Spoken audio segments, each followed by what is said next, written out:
참매 예수님, 이관이 필립보입니다.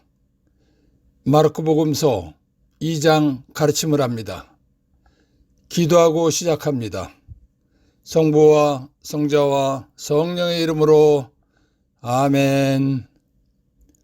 성령 하느님, 죄와 병의 관계를 알고 신앙생활하도록 도와주시기를 예수의 이름으로 간절히 청합니다.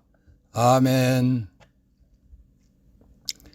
2장 1절에서 12절. 며칠 뒤에 예수님께서는 다시 가파르나움으로 들어가셨다. 그분께서 집에 계시다는 소문이 퍼지자 문 앞까지 빈자리가 없을 만큼 많은 사람이 모여들었다. 예수님께서는 그들에게 복음 말씀을 전하셨다.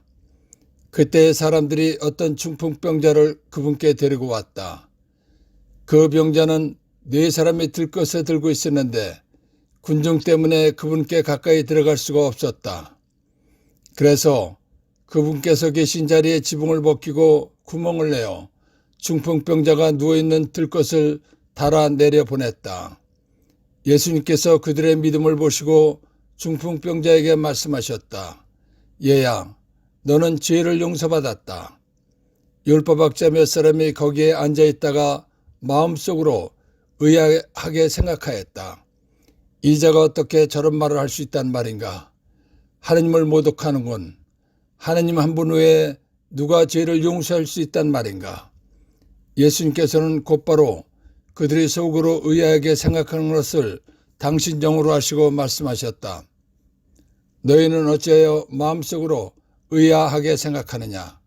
중풍병자에게 너는 죄를 용서받았다 하고 말하는 것과 일어나 내 들것을 가지고 걸어가라 하고 말하는 것 가운데서 어느 쪽이 더 쉬우냐? 이제 사람의 아들이 땅에서 죄를 용서하는 권한을 가지고 있음을 너희가 알게 해주겠다. 그러고 나서 중풍병자에게 말씀하셨다. 내가 너에게 말한다. 일어나 들것을 들고 집으로 돌아가거라.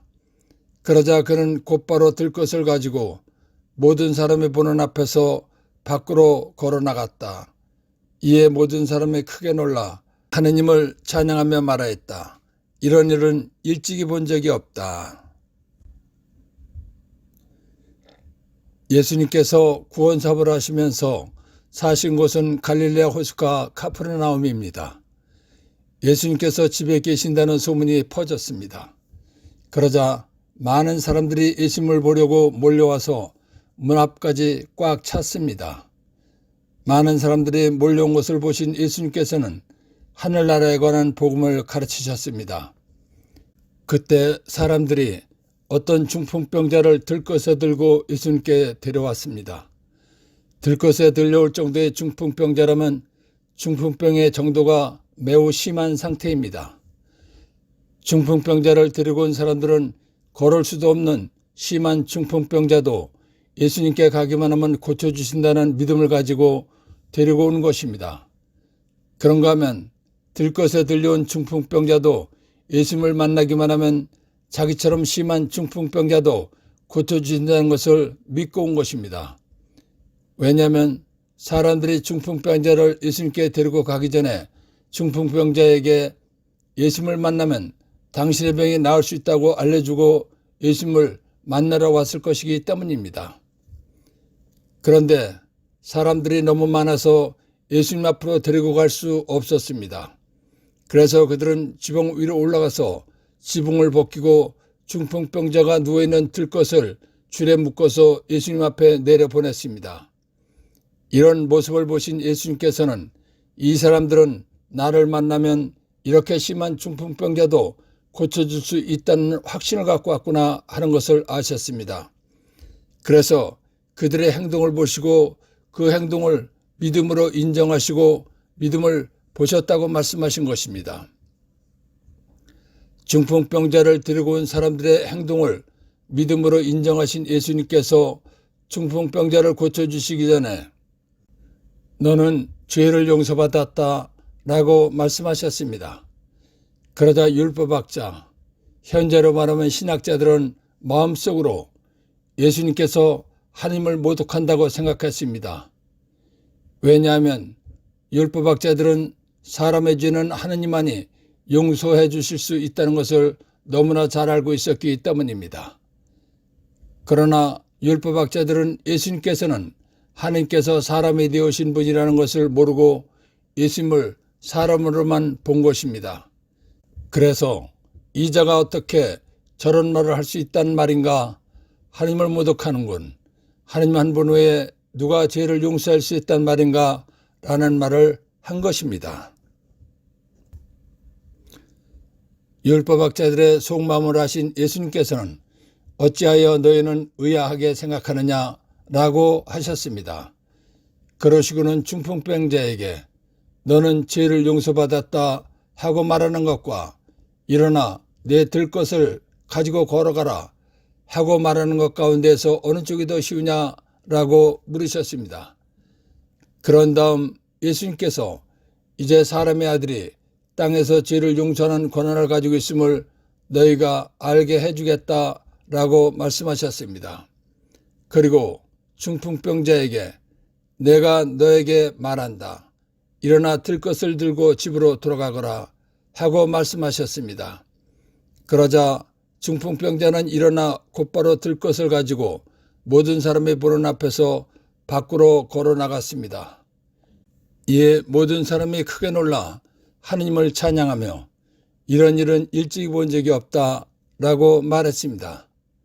그러자 그는 일어나 곧바로 들 것을 가지고 모든 사람이 보는 앞에서 밖으로 걸어 나갔다. 이에 모든 사람이 크게 놀라 하느님을 찬양하며 말하였다. 이런 일은 일찍이 본 적이 없다라고 말했다는 것입니다. 1. 카파르나움. 예수님께서 구원사업을 하시면서 사신 갈릴레아 호숫가 오촌 고을 동네입니다. 2. 예수님께서는 그들에게 복음 말씀을 전하셨다.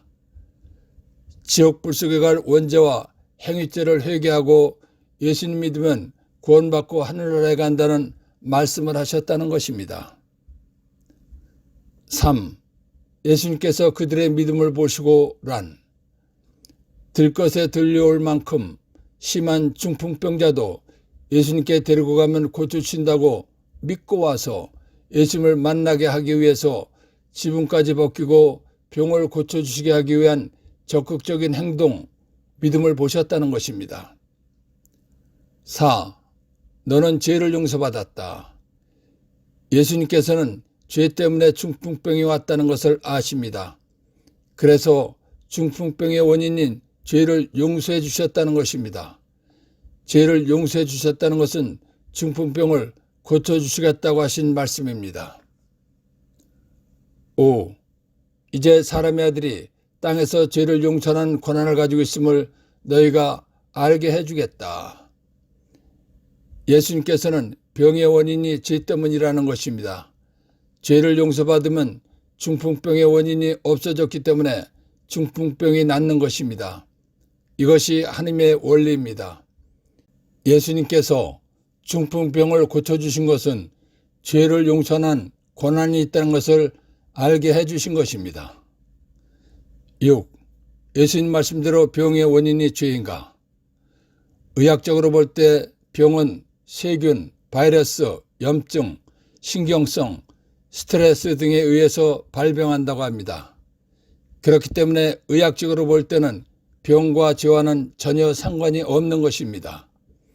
그런데 하느님께서 사람에 되어 오신 예수님께서는 병의 근본 원인은 죄라는 것입니다.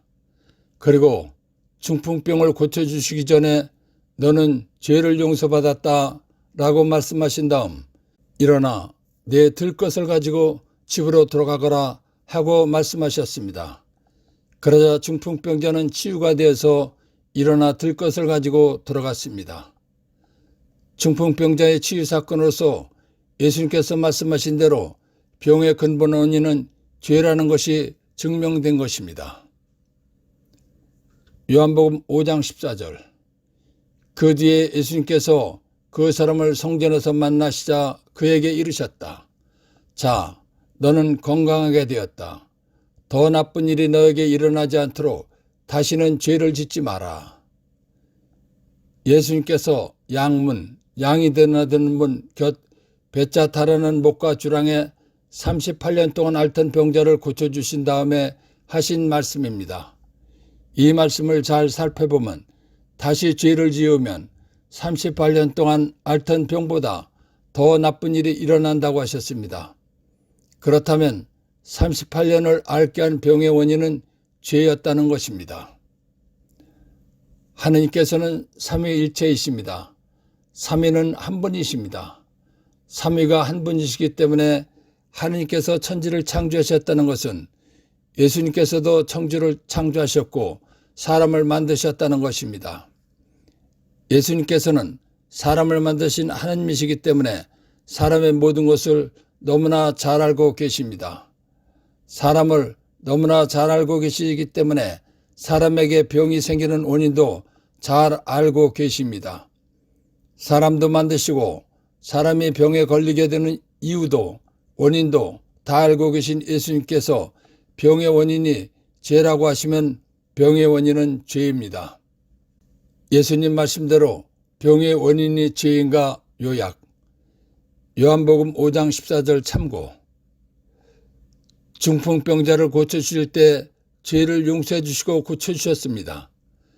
38년 동안 배짜탄 목과 주랑에서 앓던 병자를 고쳐주신 후에 다시 죄를 지으면 38년 동안 앓던 병보다 더 나쁜 일이 일어난다고 말씀하셨습니다. 그렇기 때문에 병의 원인은 죄라는 것이 확실한 것입니다. 7. 사람의 아들. 사람의 아들 또는 인자는 고대 메소포타미아에서 유래한 근동지방의 관용구로 사람으로서 또는 나 자신을 뜻하는 것입니다. 유다교와 예수님 당시 많이 사용하던 말입니다. 중풍병자를 고치시다 해서 발견한 보물 1. 예수님께서 중풍병자를 고쳐주시기 전에 죄를 용서해 주시고 중풍병을 고쳐주셨습니다. 병의 원인이 죄라는 것을 알 수 있는 것입니다. 병에 걸렸다면 회개하고 고해성사를 보고 고쳐주실 것을 믿고 간절히 기도하면 고침받을 수 있다는 것입니다. 중풍병자를 고치다 해서 발견한 보물 2. 마르코복음 16장 17절에서 18절 참고. 하느님 은혜로 병 고침, 치유받으려면 예수님께서 알려주신 대로 병을 일으키는 악령을 쫓아내야 병이 낫는 것입니다. 병자가 구마 치유 능력이 없다면 구마 치유 능력 받은 사람을 찾아가는 적극적인 노력을 해서 병 고침, 치유받아야 한다는 것입니다. 중풍병자를 고치다 해서 발견한 보물 3.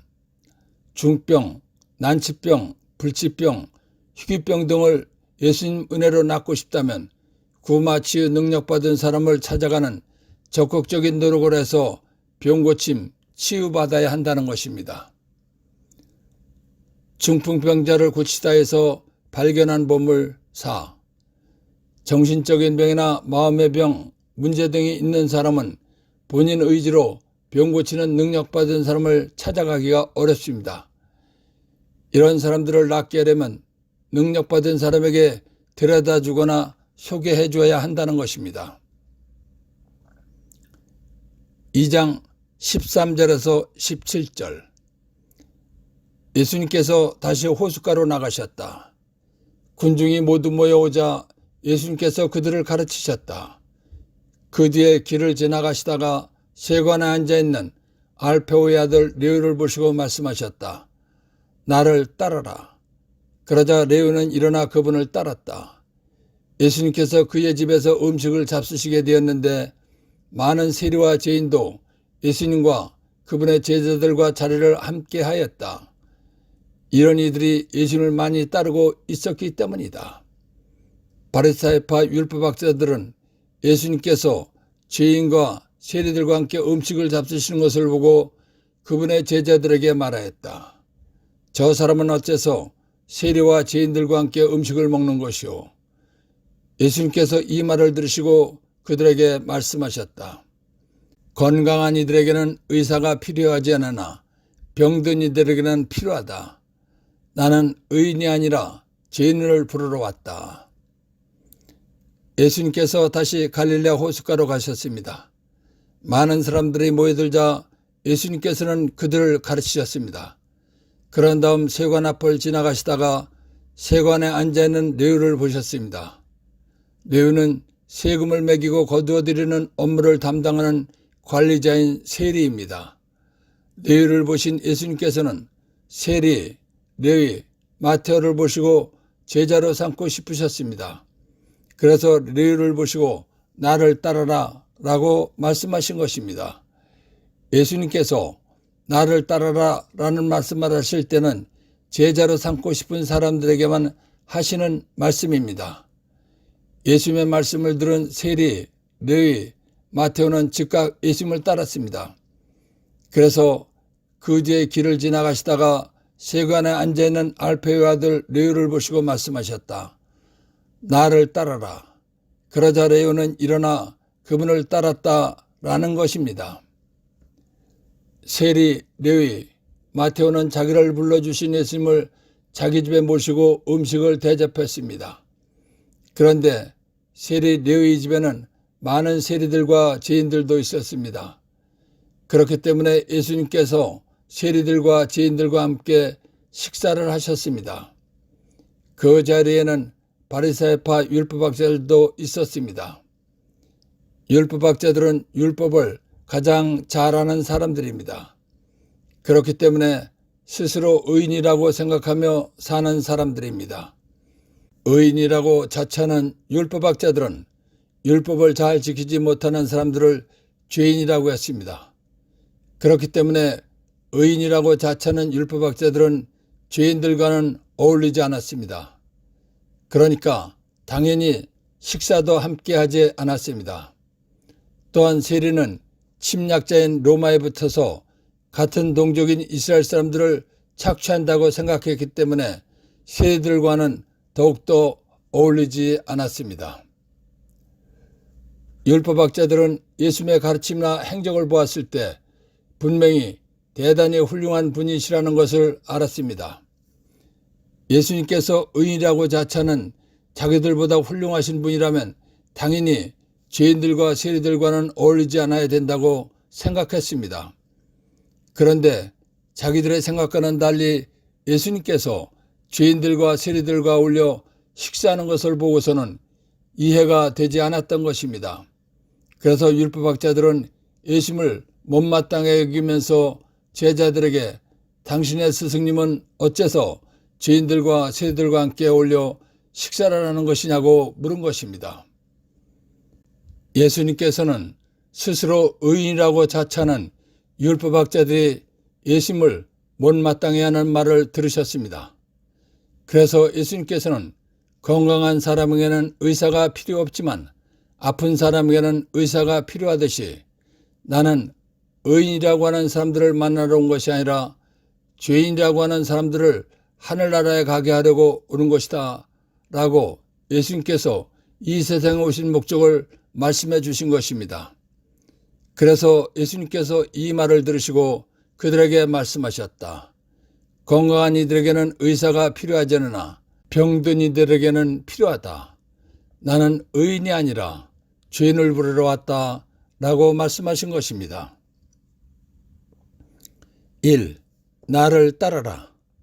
제자로 삼을 사람들을 부르실 때 하시는 말씀입니다. 세리. 동족인 이스라엘 사람들에게 세금을 걷어서 일부는 자기들이 갖고 나머지는 이스라엘을 침략하고 지배하는 로마에 바치는 직업을 가진 사람입니다. 이스라엘 사람들의 입장에서 보았을 때 세리들은 이스라엘을 침략하고 지배하는 원수인 로마에 충성하는 나쁜 사람입니다. 3. 죄인. 율법학자들이 율법을 잘 지키지 못하는 사람들을 말하는 것입니다. 4. 저 사람은 예수는 어째서 세리와 죄인들과 함께 음식을 먹는 것이오. 율법학자들은 예수님의 가르침이나 행적을 보았을 때 분명히 대단히 훌륭한 의인이라고 생각했습니다. 의인이라고 자처하는 자기들의 생각과 달리 죄인들과 세리들과 함께 어울려 식사를 하셨기 때문에 물은 말입니다. 5. 나는 의인이 아니라 죄인을 부르러 왔다. 의인이라고 자처하는 율법학자들이 예수님께서 죄인들과 어울리신다고 못마땅해 하는 말을 했습니다. 그러자 예수님께서 건강한 사람에게는 의사가 필요 없지만 아픈 사람에게는 의사가 필요하듯이 나는 의인이라고 하는 사람을 만나러 온 것이 아니라 죄인이라고 하는 사람들을 하늘나라에 가게 하려고 온 것이다 라고 예수님께서 이 세상에 오신 목적을 말씀해 주신 것입니다. 2장 18절에서 22절. 요한의 제자들과 바리사이들이 단식하고 있었다. 사람들이 예수님께 와서 요한의 제자들과 바리사이의 제자들은 단식하는데 선생님의 제자들은 어찌하여 단식하지 않습니까? 하고 물었다. 예수님께서 그들에게 이르셨다. 혼인잔치 손님들이 신랑과 함께 있는 동안에 단식할 수야 없지 않느냐. 신랑이 함께 있는 동안에는 단식할 수 없다. 그러나 그들이 신랑을 예수를 빼앗길 날이 올 것이다. 그때에는 그 제자들도 단식할 것이다. 아무도 새 천 조각을 헌옷에 대고 깁지 않는다.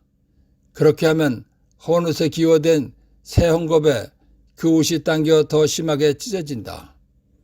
또한 아무도 새 포도주를 예수님 말씀 복음을 헌가죽 부대 구약에 담지 않는다.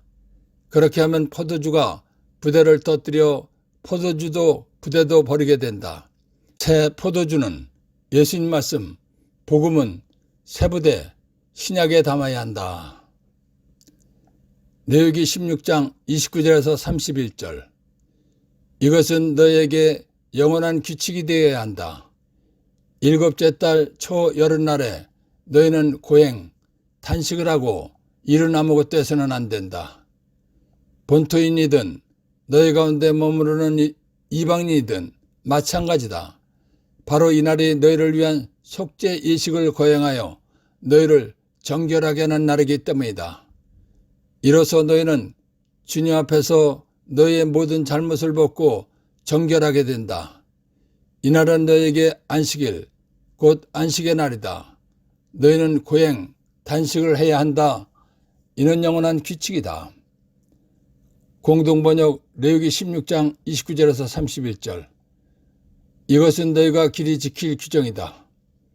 7째 달에 들어 그 달 10일이 되면 본토 주민이든지 너희 가운데 몸붙여 사는 사람이든지 할 것 없이 모두 단식해야 하며 아무 일도 해서는 안 된다. 그날은 너희의 죄를 벗겨 너희를 정하게 하는 날이므로 너희가 야훼 앞에서 모든 잘못을 벗고 정하게 되리라. 그날은 너희가 철저하게 쉬어야 하는 안식일이다. 너희는 단식을 해야 한다. 이것이 너희가 길이 지킬 규정이다. 구약시대에는 7째 달 11일 날은 온 국민이 죄 벗는 날인데 단식을 하라고 율법의 규칙으로 되어 있습니다. 그래서 이스라엘 사람들은 매년 7째 달 10일 날 단식을 했습니다. 사무엘상 7장 5절에서 6절. 그리고 나서 사무엘이 말하였다. 온 이스라엘 백성을 미츠바로 모이게 하시오. 내가 여러분을 위하여 주님께 기도를 드리겠소. 사람들은 미츠바로 모여와서 물을 길어다가 주님 앞에 부었다. 바로 그날 그들은 단식하며 저희가 주님께 죄를 지었습니다 하고 고백하였다. 다니엘 9장 3절. 그리하여 나는 단식하고 자로옷을 두르고 죄를 쓴 채 기도와 간청으로 탄원하려고 주 하나님께 얼굴을 돌렸다. 구약시대에는 기도 응답을 받기 위해서 단식했습니다. 그러나 율법으로 정해진 것은 아닙니다. 단식이란 일정 기간 동안 의식적으로 음식을 먹지 않는 것입니다. 이스라엘 사람들은 7째 달 10일 날 온 국민이 죄 벗는 날에 단식을 하라는 율법의 규칙에 따라 단식을 했습니다. 하느님께서 단식을 하라고 율법으로 정해주신 것은 1년에 한 번입니다. 그런데 바리새인들은 회개할 때와 기도할 때 응답받기 위해서 스스로 단식했습니다. 그러다가 단식하는 것이 관습이 된 것입니다.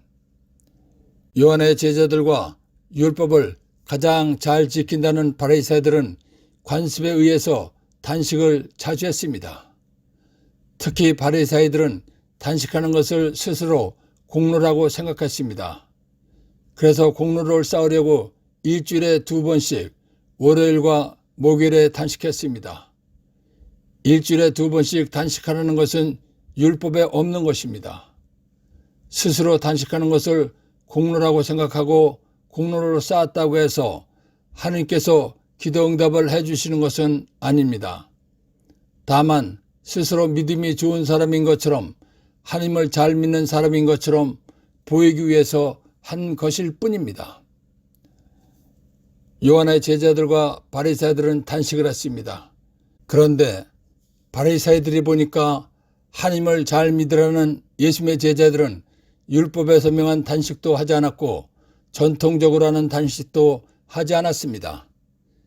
그렇기 때문에 바리새인들이 보았을 때는 하나님을 잘 믿으라고 하시는 예수님의 제자들이 단식하지 않는다는 것은 이해가 되지 않았습니다.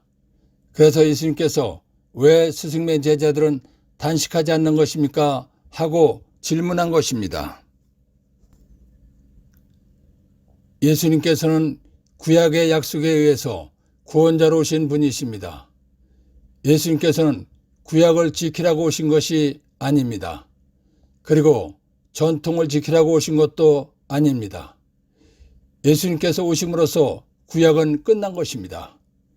구약이 끝난과 동시에 신약시대가 된 것입니다.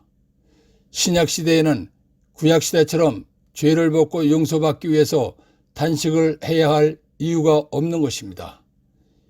왜냐하면 예수님께서 사람의 모든 죄값을 대신해서 십자가에서 피를 흘리시고 생명을 바쳐 죽어주실 것이기 때문에 예수를 믿고 세례받으면 원죄와 모든 죄를 사함받는 것입니다. 세례받은 후에는 고해성사만 보면 죄를 용서받는 것입니다. 그런데 이러한 사실을 확실하게 알려주면 구약의 율법을 지키던 사람들은 예수님께서는 하나님을 모독하는 사람이라고 말할 것입니다. 그렇게 되면 예수님께서 하실 구원 사업에 차질이 생기는 것입니다. 그래서 사람들이 예수님께 왜 스승의 제자들은 단식하지 않는 것입니까? 하고 질문했을 때 제자들이 단식하지 않는 이유를 확실하게 말해 주실 수가 없으셨던 것입니다. 사무엘하 12장 15절에서 22절 주님께서 우리아의 아내가 다윗에게 낳아준 아이를 치시니 아이가 큰 병이 들었다. 다윗은 그 어린 아이를 위하여 하나님께 호소하였다. 다윗은 단식하며 방에 와서도 바닥에 누워 밤을 지냈다. 일회째 되는 날 아이가 죽었다. 다윗의 신하들은 아이가 죽었다고 그에게 알리기를 두려워하며 이렇게 말하였다. 왕자님이 살아계실 때에도 우리가 그분께 말씀드리면 우리 소리에 귀를 기울이지 않으셨는데 지금 우리가 어떻게 왕자님이 돌아가셨다고 말씀드릴 수 있겠소? 그분께서 해로운 일을 하실지도 모르오. 다윗은 신하들이 서로 수군거리는 것을 보고 아이가 죽었다는 사실을 알아차렸다. 다윗은 신하들에게 아이가 죽었소? 하고 물었다. 예, 돌아가셨습니다. 하고 그들이 대답하였다. 그러자 다윗은 바닥에서 일어나 목욕하고 몸에 기름을 바른 다음 옷을 갈아입고 나서 주님에 들어가 경배하였다. 그리고 자기 궁으로 돌아와 음식을 가져오게 하였다. 그들이 그에게 음식을 차려오자 그것을 먹었다. 신하들이 그에게 여쭈었다. 임금님께서 어찌 이런 행동을 하십니까? 왕자님이 살아계실 때는 단식하고 우시더니 이제 왕자님이 돌아가시자 일어나셔 음식을 드시니 말입니다. 다윗이 말하였다. 아이가 살아있는 동안에 내가 단식하고 운 것은 주님께서 나에게 자비를 베푸시어 그 아이가 살게 될지 누가 알겠는가 하고 생각하였기 때문이요. 구약시대에는 기도 응답을 해주신다는 약속이 없었습니다. 그렇기 때문에 다윗처럼 기도 응답을 받기 위해서 단식하면서 가엾고 애처로운 모습을 하나님께 보여드린 것입니다. 단식하면서 가엾고 애처로운 모습을 보여드린 것은 혹시 그러한 모습을 보시고 응답해 주시기를 바란 것입니다. 그러나 하나님께서는 단식하면 기도 응답을 해 주신다는 약속을 하지 않으셨습니다. 그러니까 구약시대에 기도 응답 받기 위해서 단식한 것은 응답 받기 위해서 최선의 방법을 동원해 본 것입니다. 신약시대에는 예수 이름으로 아버지께 청하면 들어주신다고 약속해 주셨습니다. 그리고 기도 응답 받는 방법을 많이 알려주셨습니다. 그런데 이러한 것을 모르는 사람들이 예수님께 왜 예수님의 제자들은 단식하지 않느냐고 물었기 때문에 마땅하게 대답해 주실 수가 없으셨습니다. 그래서 구약에서 신약으로 바뀐 상황을 혼인잔치 손님들의 비유로 말씀해 주신 것입니다. 혼인잔치의 신랑은 예수님을 비유로 말씀하신 것입니다. 그리고 손님들은 제자들을 비유로 말씀하신 것입니다. 신랑을 빼앗긴다는 것은 예수님께서 유다인들에 의해서 사형선고를 받고 죽으시는 것을 비유로 말씀하신 것입니다. 그렇기 때문에 예수님께서 십자가에 못 박혀 돌아가시면 제자들도 마음이 아프고 슬프기 때문에 단식한다는 것입니다. 그러나 그들이 신랑을 예수를 빼앗길 날이 올 것이다. 그러면 그 제자들도 단식할 것이다 라고 말씀하신 것입니다. 구약의 율법과 관습을 근거로 한 단식 질문을 받으신 예수님께서는 이제 율법 시대는 지나가고 신약인 진리 시대가 되었다는 것을 비유로 말씀해 주시고자 하셨습니다. 그래서 아무도 새 천조각을 혼옷에 대고 깁지 않는다. 그렇게 하면 혼옷에 기호된 새 헝겊에 그 옷이 당겨 더 심하게 찢어진다 라는 말씀을 하신 것입니다. 요즘같이 부유한 시대에 사는 젊은 사람들은 알아듣기 어려운 말씀입니다. 그러나 1960년대 이전을 살아본 나이 많으신 분들은 아주 잘 아는 말씀입니다. 그 당시에는 대부분 목화실로 짠 광목천이라든가 배로 만든 천 등이 주로 옷감으로 쓰이는 때였습니다. 이러한 천으로 짠 옷감은 잘 찢어졌습니다. 그래서 찢어진 곳에 다른 천을 대고 꿰매서 입고 살았습니다. 광목천이라든가 배로 만든 천 등은 오래되면 낡아서 힘이 없기 때문에 더 잘 찢어졌습니다. 그렇기 때문에 오래되어 낡은 옷에다가 튼튼한 새 천을 대고 꿰매면 낡은 천과 새 천의 강도가 맞지 않기 때문에 새 천은 그대로 있는데 헌옷은 계속 찢어지는 것입니다. 예수님 당시의 옷감은 더 잘 찢어졌을 것입니다. 예수님께서 이 비유 말씀을 해주신 이유는 구약시대는 지나가고 신약시대가 되었으니까 구약적인 신앙생활을 하지 말고 신약적인 신앙생활을 하라는 것입니다. 즉 이제는 신약시대이니까 구약의 율법을 지키려고 하지 말라는 것입니다. 그래서 아무도 새 천조각, 신약을 헌옷, 구약에 대고 깁지 않는다. 그렇게 하면 헌옷에 기호된 새 헝겊에 그 옷이 당겨 더 심하게 찢어진다 라고 말씀하신 것입니다. 예수님께서는 계속해서 율법 시대는 지나가고 신약인 진리 시대가 시작되었다는 것을 비유로 말씀해 주시고자 하셨습니다. 그래서 아무도 새 포도주를 헌가죽 부대에 담지 않는다. 그렇게 하면 포도주가 부대를 터뜨려 포도주도 부대도 버리게 된다. 새 포도주는 새 부대에 담아야 한다라는 말씀을 하신 것입니다. 우리나라에서 포도주라는 말이 나온 지는 오래되지 않았습니다. 그리고 포도주는 병에 담는 것입니다. 그러나 예수님 당시에는 포도주를 가죽 부대에 담아서 보관했습니다. 가죽이 질기다고는 하지만 가죽도 오래되면 낡고 약해져서 힘이 없어지는 것입니다. 그렇기 때문에 새 포도주는 헌가죽 부대에 담지 않는 것입니다.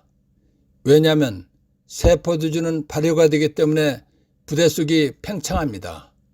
포도주가 발효돼서 팽창하면 헌가죽 부대는 견디지 못하고 터지게 되는 것입니다. 그러면 헌가죽 부대도 못 쓰게 되고 포도주도 버리게 되는 것입니다. 그렇기 때문에 새 포도주는 새 가죽 부대에 담아야 하는 것입니다. 그래야 가죽 부대도 찢어지지 않고 포도주도 온전한 것입니다. 예수님께서 이 비유 말씀을 해주신 이유는 구약시대는 지나갔고 신약시대가 되었으니까 구약적인 신앙생활을 하지 말고 신약적인 신앙생활을 하라는 것입니다. 즉 이제는 신약시대이니까 구약의 율법을 지키려고 하지 말라는 것입니다. 그래서 또한 아무도 새 포도주를 예수님 말씀, 복음을 헌가죽 부대, 구약에 담지 않는다. 그렇게 하면 포도주가 부대를 터뜨려 포도주도 부대도 버리게 된다. 새 포도주는 예수님 말씀, 복음은 새 부대, 신약에 담아야 한다라고 말씀하신 것입니다. 새 천조각과 헌옷, 새 포도주와 헌가죽 부대는 복음과 율법을 비유로 말씀하신 것입니다. 이 비유의 본뜻은 복음과 율법, 즉 신약과 구약에 대한 말씀입니다. 사람들이 구약의 율법과 관습을 근거로 예수님께 예수님의 제자들이 단식을 안 한다고 한 질문에 비유로 말씀하신 것입니다. 이제는 구약의 율법에 따라서 하나님을 믿는 것이 아니라 새로운 약속인 신약의 진리의 법에 따라서 믿는 시대가 되었다는 것을 알려주신 말씀입니다. 구약시대에는 구약의 약속 말씀대로, 신약시대에는 신약의 약속 말씀대로 신앙생활을 하는 것이 옳다는 말씀을 하신 것입니다. 그리고 구약의 성부시대에서 신약의 성자시대로 영적 시대가 바뀌었다는 것을 알라는 뜻도 담긴 말씀입니다. 그래서 또한 아무도 새 포도주를 예수님 말씀, 복음을 헌가죽 부대, 구약에 담지 않는다. 그렇게 하면 포도주가 부대를 터뜨려 포도주도 부대도 버리게 된다. 새 포도주는 예수님 말씀, 복음은 새 부대, 신약에 담아야 한다라고 말씀하신 것입니다. 1. 바리사이, 율법을 잘 지키는 구별된 사람이라는 것입니다. 바리사이들은 율법을 잘 지키기 때문에 스스로 의인이라고 생각했습니다. 그리고 율법을 잘 지키지 못하는 사람들을 죄인이라고 했습니다. 그래서 바리사이들은 율법을 잘 지키지 못하는 죄인들과 어울리지 않았습니다. 2. 선생님의 제자들은 어찌하여 단식하지 않습니까? 레위기 16장 29절에서 31절 참조. 구약시대에 율법에 규정된 단식은 일곱째 달 10일 날 온 국민이 재받는 날 한 번입니다. 그런데 바리새인들은 하나님께서 원하지도 않은 공로를 쌓으려고 스스로 매주 월요일과 목요일에 단식했습니다. 그러면서 왜 예수님 제자들은 우리처럼 단식하지 않느냐고 물은 것입니다. 3. 예수님과 제자들이 단식하지 않은 이유. 예수님께서는 구약을 지키거나 유다인들의 전통을 지키게 하기 위해서 오신 것이 아닙니다. 그리고 예수님께서 오심으로써 구약이 끝났기 때문에 단식할 이유가 없어진 것입니다. 신약시대에는 예수님께서 사람의 모든 죄값을 대신해서 죽어주실 것이기 때문에 죄를 사함받기 위해서 단식할 이유가 없는 것입니다. 그래서 단식하지 않은 것입니다. 4. 그들이 신랑을 예수를 빼앗길 날이 올 것이다. 그때는 그 제자들도 단식할 것이다. 신랑을 빼앗긴다는 것은 예수님께서 유대인들에 의해서 사형 선고받고 죽으시는 것을 비유로 말씀하신 것입니다. 예수님께서 십자가에 못 박혀 돌아가시면 제자들도 마음이 아프고 슬프기 때문에 단식한다는 것입니다. 5. 아무도 새 천조각을 헌옷에 대고 깁지 않는다. 구약의 율법과 관습을 근거로 단식 질문을 받으신 예수님께서 이제 율법 시대는 지나가고 신약인 진리 시대가 시작되었다는 것을 비유로 말씀해 주신 것입니다.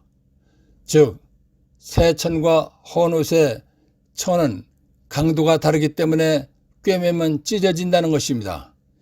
그렇듯이 구약과 신약은 같지 않기 때문에 신약 시대에는 구약은 필요 없다는 것입니다. 6. 아무도 새 포도주를 예수님 말씀 복음을 헌가죽 부대 구약에 담지 않는다. 가죽이 질겨도 오래되면 낡고 약해져서 힘이 없어집니다. 새 포도주는 발효가 되어서 팽창하기 때문에 헌가죽 부대에 넣으면 터집니다. 그래서 담지 않는 것입니다.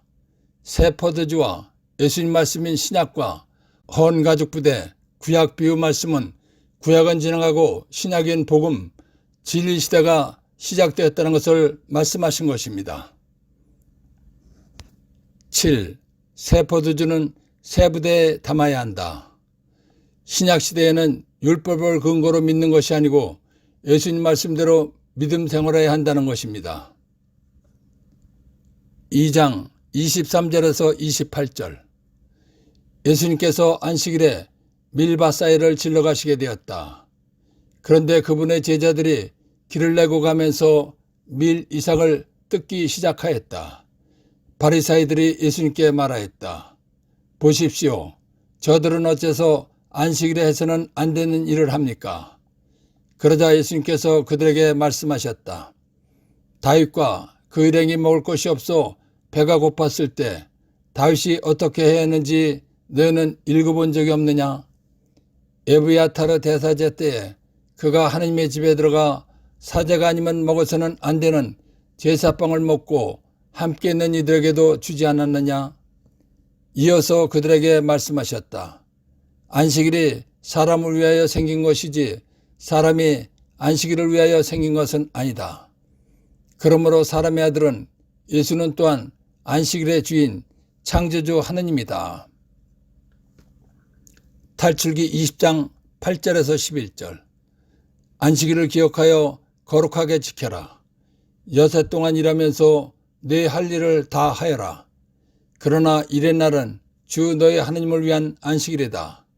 그날 너와 너희 아들과 딸, 너희 남종과 여종, 그리고 너희 집짐승과 네 동네에 사는 이방인은 어떤 일도 해서는 안 된다. 이는 주님이 여세 동안 하늘과 땅과 바다와 그 안에 있는 모든 것을 만들고 일의 날에는 쉬었기 때문이다. 그러므로 주님이 안식일에 강복하고 그날을 거룩하게 한 것이다. 탈출기 35장 2절. 여태 동안은 일을 할 수 있다. 그러나 일의 날은 거룩하게 지내야 하는 안식일, 주님을 위한 안식일의 날이니 이날 일하는 자는 누구나 사형을 받아야 한다. 하나님께서 안식일법을 만들어 주신 이유는 안식일 날은 하나님을 섬기라는 것입니다. 안식일 날 일하지 말라는 가장 큰 이유는 하나님을 섬기는 일만 전념하라는 것입니다. 안식일 날 일하지 말라는 두 번째 이유는 사람이나 짐승이나 과로하면 죽는 것입니다. 그렇기 때문에 과로로 죽지 않고 살 수 있도록 쉬게 해 주신 것입니다. 하나님께서 안식일을 제정해 주신 이유는 하나님을 섬기는 일에 전념하기 위해서 몸을 쉬라고 만들어 주신 것입니다. 그러니까 하나님께서 안식일 날 어떤 일도 해서는 안 된다는 것은 하나님 섬기는 일만 전념하라는 것입니다. 바리사이들은 율법이라는 규정에만 얽매여서 살았습니다. 그렇기 때문에 안식일 날 배가 고픈 예수님의 제자들이 밀을 먹기 위해서 안식일법을 어기고 밀을 자르는 일을 했다고 시비를 걸은 것입니다. 바리새인들이 시비를 걸자 예수님께서는 제자들이 안식일 날 밀 이삭을 뜯어먹은 것은 안식일법을 어긴 것이 아니라는 것을 알려주고 싶으셨습니다. 그래서 이스라엘 사람들이 대왕으로 존경하는 다윗과 그 일행이 배가 고팠을 때 어떻게 하였는지 읽어본 적이 없느냐고 물으신 것입니다. 레위기 22장 10절에서 13절.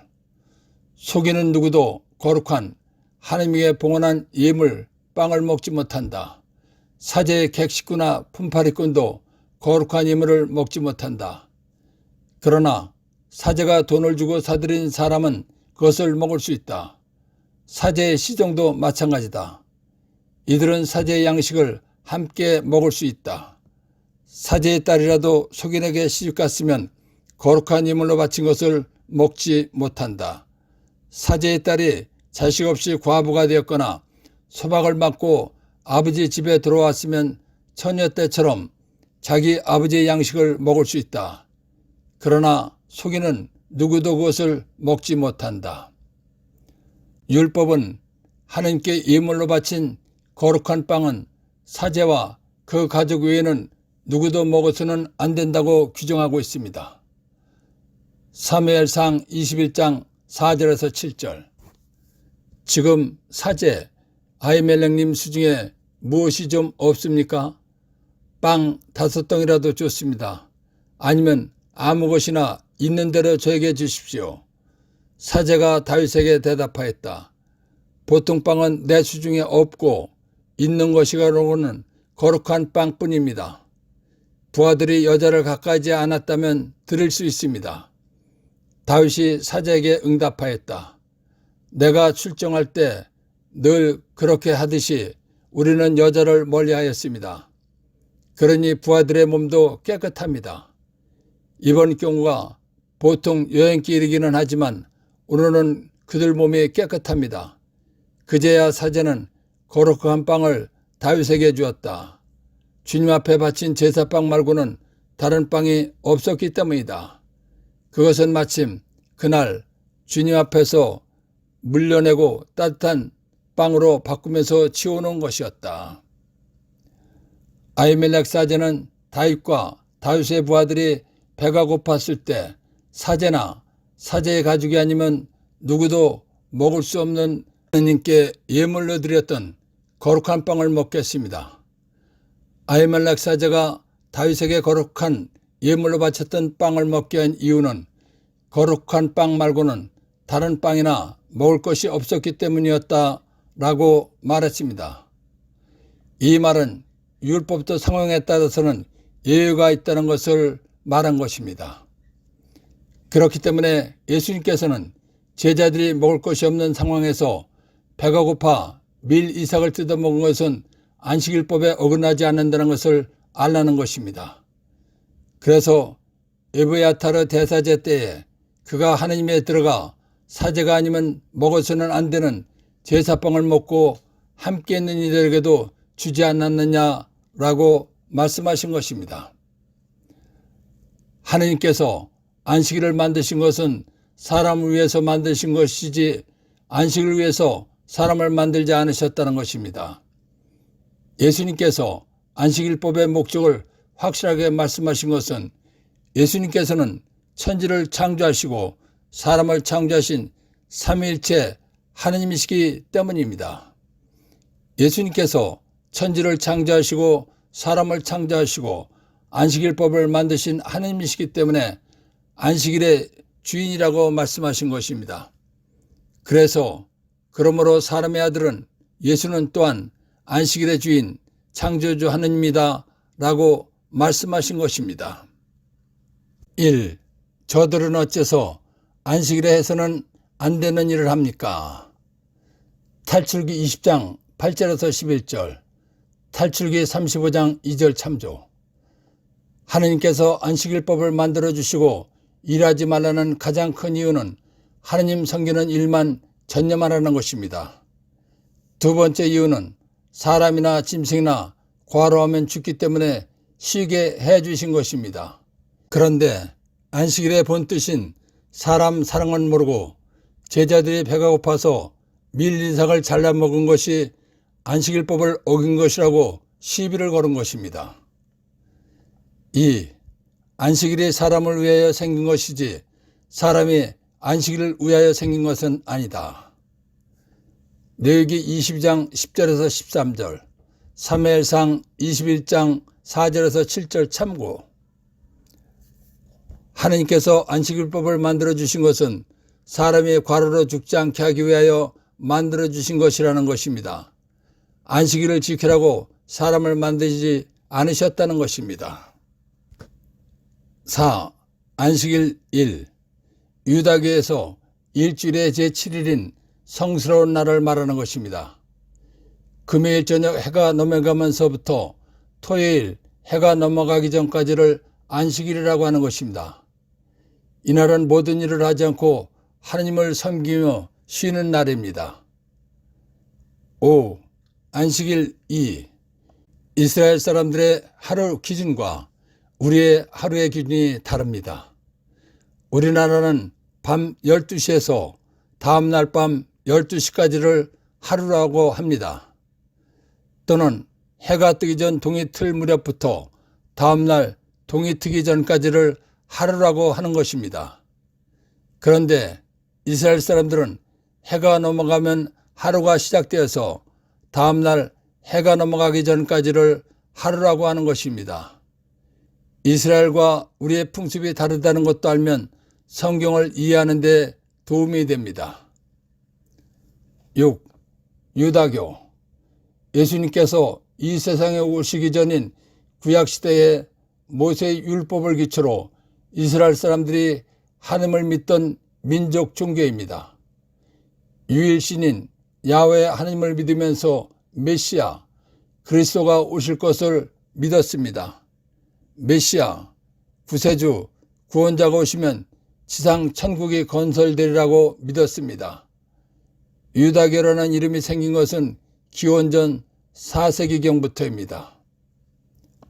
7. 선민의식. 이스라엘 사람들이 느끼는 종교적이고 민족적인 우월감입니다. 곧 하느님이 세계 모든 백성 가운데에서 이스라엘 백성만을 선택하여 하느님 유일신을 믿게 하였다는 의식입니다. 제자들이 안식일에 밀 이삭을 뜯어먹은 사건에서 발견한 보물. 율법에는 하느님께 거룩한 예물로 바쳤던 빵은 사제와 그 가족이 아니면 어느 누구도 먹을 수가 없는 것입니다.